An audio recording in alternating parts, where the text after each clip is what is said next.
नमस्कार दोस्तों, स्वागत है आप सभी लोगों का एक बार फिर से स्पिरिचुअल ट्री में। रावण को सभी एक विश्वज्ञानी महापंडित रावण के रूप में जानते हैं। रावण के अनुसार तंत्र से और जड़ी बूटी से पेड़ पौधे की कुछ क्रियाओं को करके आज भी कुछ भी किया जा सकता है। तकदीर बदल सकती है, भाग्य चमकाया जा सकता है। तो यह वीडियो को ध्यान से देखना। रावण संहिता की आज मैं आप सभी लोगों को ऐसी ही जानकारी बताने वाला हूं। रावण न केवल एक महान विद्वान पंडित था, बल्कि वह एक ज्योतिष और भगवान शिव जी के परम भक्त भी था और अपने जमाने का एक महान साइंटिस्ट भी। वही था जिसने पुष्पक विमान यानी एरोप्लेन की खोज करी थी। रावण अपने 10 शीशों के कारण आज भी जाना जाता है दर्शकों, जिसके कारण उसका नाम दशानन पड़ा है।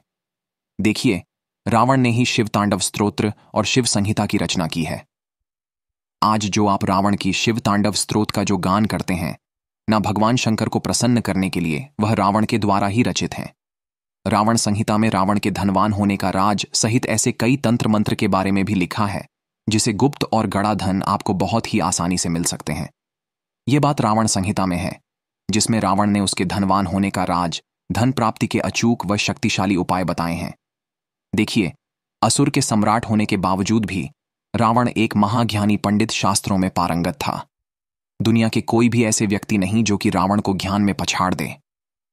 माना जाता है कि सौरमंडल के संपूर्ण ग्रह के जितने भी सौरमंडल के संपूर्ण ग्रह हैं, ये रावण के इशारों पर चलते थे। कोई भी ग्रह रावण के विरुद्ध कार्य नहीं कर सकता था। तो आप समझ सकते हैं कि रावण कितना बड़ा ज्ञानी था, कितना बड़ा शक्तिशाली था। यहां तक कि मेघनाद के जन्म के पूर्व, जब वह अपनी माता मंदोदरी के गर्भ में था, तब रावण ने उसे अमर बनाने के लिए सभी नक्षत्रों को एक साथ स्थिति में ला दिया था।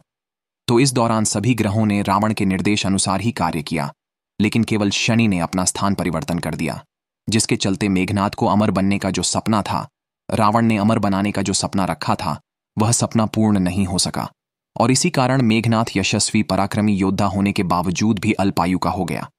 भले ही महापंडित रावण को रामायण का नकारात्मक पात्र माना जाता हो, लेकिन माता सीता का हरण रावण ने अपनी जिंदगी की सबसे बड़ी भूल करने के कारण की थी। और यह भी जाना जाता है, यह भी कहा जाता है कि रावण जानता था कि प्रभु राम, जो श्री रामचंद्र जी हैं, वह भगवान विष्णु जी के अवतार हैं। यदि उनके हाथ उनकी मृत्यु हो तो निश्चित उन्हें बैकुंठ की प्राप्ति होगी। ऐसे में उसने अपने पूरे परिवार के उद्धार के लिए जानबूझकर श्री राम जी से, प्रभु राम से शत्रुता ले ली। तो चलिए इस वीडियो में जानते हैं रावण द्वारा रचित कुछ ऐसे जड़ी बूटी के बारे में, क्योंकि रावण ने रावण संहिता में बहुत सारे ऐसे जड़ी बूटी के बारे में बताए, कुछ तांत्रिक वस्तु के बारे में बताए हैं, जिसे धारण करने के बाद व्यक्ति की अध्यात्म उन्नति होती है। व्यक्ति धनवान बनते, गुणवान बनते हैं। आप अपने इशारों पर सबको नचा सकते हैं। आप जो भी बोलोगे वही होगा। अर्थात रावण ने जो रावण संहिता जो बुक लिखी, उसमें बहुत सारे तांत्रिक वस्तु के बारे में बताए, जिससे व्यक्ति धारण करने के बाद दूसरे के मन मस्तिष्क को कंट्रोल कर सकते हैं। ये बहुत सारे आप जो है क्रियाओं को कर सकते हैं, अर्थात आप दूसरे को वशीभूत कर सकते, साथ ही साथ धनवान बन सकते हैं। ये माला को ये जो जड़ से धारण करने के बाद व्यक्ति के जीवन में ऐसा धन संपदा आना शुरू हो जाते हैं, जिसकी आप कल्पना भी नहीं कर सकते। सर्वप्रथम तो इस वीडियो में मैं आप लोगों को कुछ साधारण उपाय बताऊंगा, फिर मैं आप लोगों को पहने जाने वाले जड़ के बारे में बताऊंगा। तो देखिए, अगर आप हर काम में लाभ पाना चाहते हैं, तो रावण संहिता के अनुसार किसी भी काम में सफलता ना मिले तो दुर्वा घास का आप जो है उपाय कर सकते हैं। सफेद दुर्वा आपको लेना है और उसमें कपिला गाय, यानी कि सफेद गाय के दूध के साथ आपको उसे पीस लेना है। इसके बाद इसका तिलक आपको लगाना है। ऐसा करने से जहां भी आप जाएंगे, आपको उस कार्य में सफलता मिलती ही चली जाएगी। ये वशीकरण का काम करता है, जबरदस्त पावरफुल वशीकरण का काम करते हैं। और भी बहुत अच्छा गुप्त जानकारी बताने से पहले रावण संहिता की और भी जो कीमती जानकारी, वो सब मैं आपको फ्री में बता रहा हूं। ये जानकारी आपको किसी किताब में नहीं मिलेंगी। तो ये सारे जानकारी बताने से पहले सभी दर्शकों से गुजारिश करना चाहूंगा, कमेंट बॉक्स में अभी तक जय श्री राम नहीं लिखें तो जय श्री राम जरूर लिखना। रावण संहिता के अनुसार अगर जातकों को व्यापार में नुकसान ही नुकसान हो रहा हो, या फिर जातकों को धन निदान की कमी हो, तो कुबेर मंत्र का जाप जरूर करना चाहिए।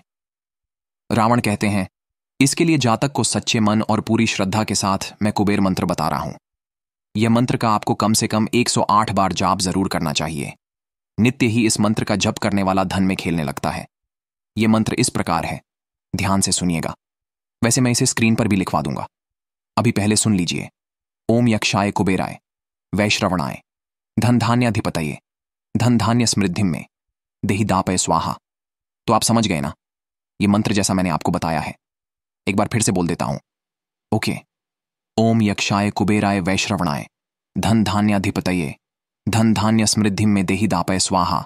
होली या दिवाली में जितना जाप आप करेंगे उतना ज्यादा इसका पॉजिटिव रिजल्ट मिलते हैं। आपके घर में 3 महीने के भीतर में इतना ज्यादा धन संपदा आ जाती है जिसकी आप कल्पना नहीं कर सकते हैं। लेकिन रावण संहिता की किताब कहती है कि नित्य रूप से अगर इन्हें 3 माह तक 108 बार जप पूरी लगन और मेहनत से किया जाए तो उस व्यक्ति के घर कुबेर एवं माता लक्ष्मी को आना ही पड़ता है। लेकिन यह मंत्र जाप करते हैं तो आपको सामने कौड़ी रख करके ही पूजा करना चाहिए, जपना चाहिए। जब 3 माह पूरे हो जाए तो उसे उठाकर जो कौड़ी है उसे जहां पर आप पैसा रखते हैं वहां पर रख देना चाहिए। मान्यता है कि ऐसा करने से जीवन में कभी भी धन्य धान की कमी नहीं होती। ऐसा मैं नहीं बोल रहा बल्कि रावण संहिता में लिखे हैं। चलिए अब इस वीडियो में जानते हैं रावण जी के अनुसार कि कौन सी जड़ी बूटी को धारण करने के बाद, कौन सी ऐसे जड़ है जिसे धारण करने के बाद हम अपने तकदीर को बदल सकते हैं, अपने बुरे समय को समाप्त कर सकते हैं, अपने भाग्य को चमका सकते हैं। पहला है काला धतूरा। ध्यान से सुनिए। रावण कहते हैं, रावण संहिता के अनुसार रावण बहुत बड़ा तांत्रिक था।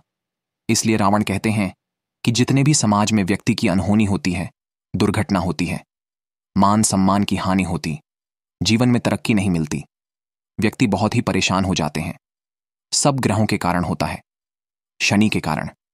तो ऐसा माना जाता है जो काला धतूरा है, इसके जड़ में भैरव बाबा का वास होता है, महाकाल का वास माना जाता है और साथ ही साथ भगवान शनिदेव का वास माना जाता है।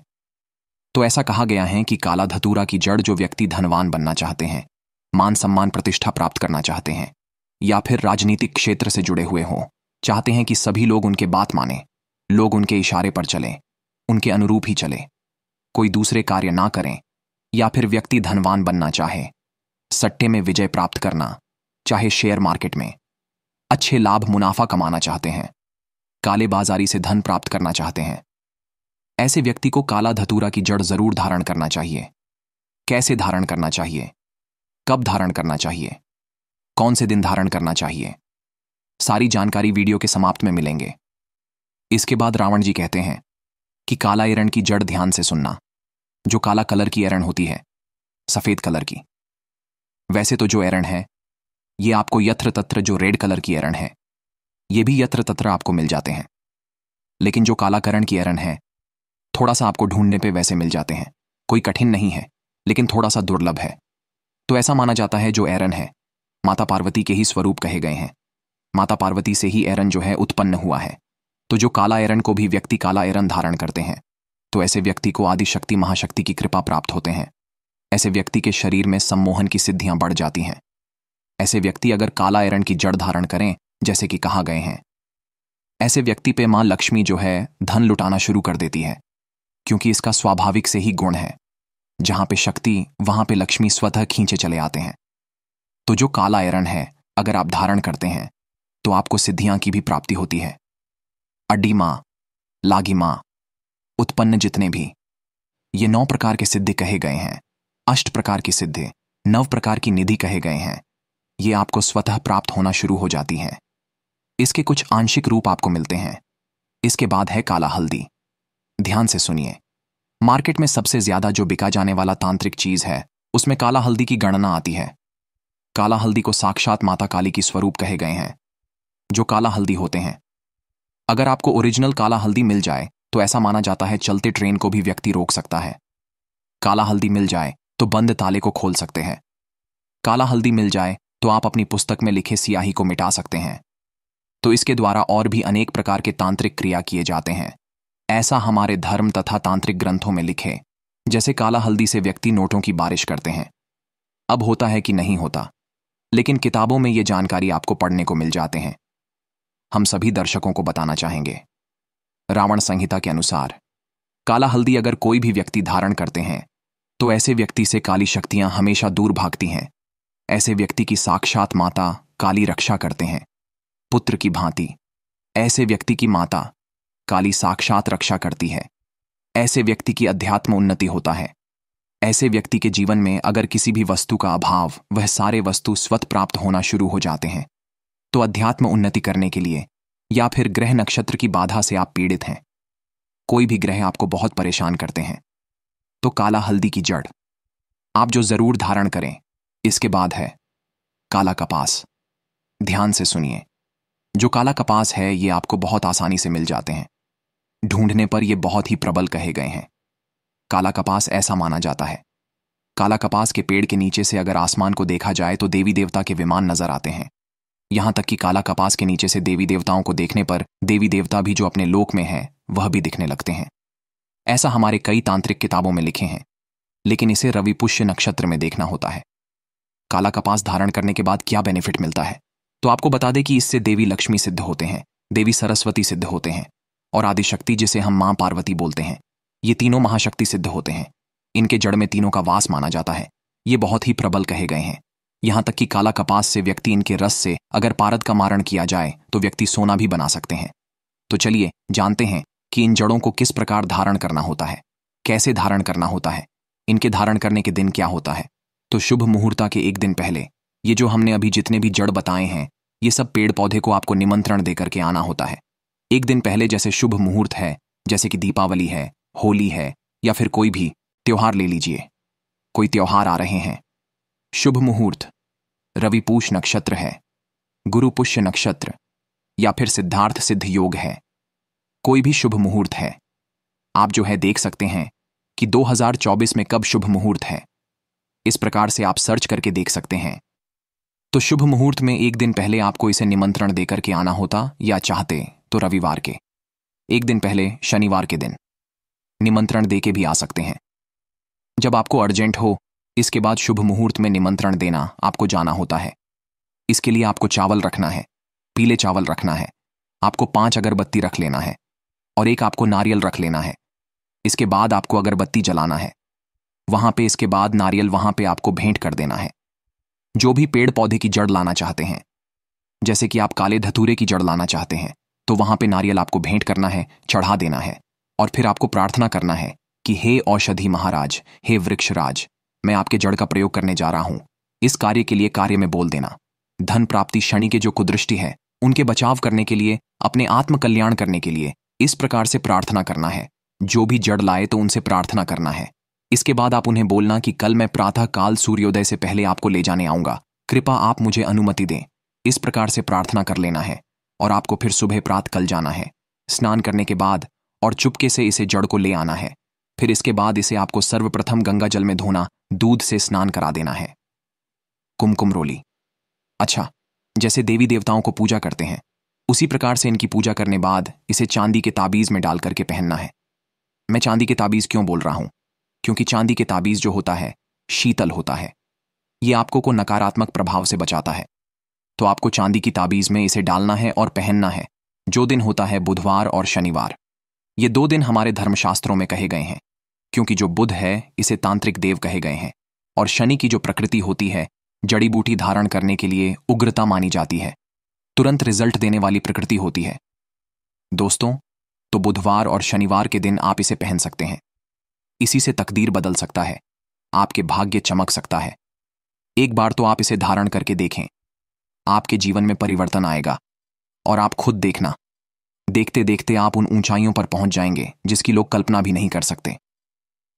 तो रावण संहिता के अनुसार, जैसे रावण संहिता में बताए गए हैं जड़ी बूटी के बारे में धारण करने के तरीका, सारे तरीके इस वीडियो में मैंने आपको बताए हैं। ये जानकारी कैसा लगा हमें कमेंट सेक्शन में जरूर बताना और इस वीडियो को लाइक कर चैनल को सब्सक्राइब जरूर करना। इसे अपने दोस्तों से भी जरूर शेयर करना, इससे आपको पुण्य की प्राप्ति होगी, क्योंकि आप ज्ञान बांट रहे हैं। तो दोस्तों, अब हमको आज्ञा दीजिए, तो बोलिए हर हर महादेव।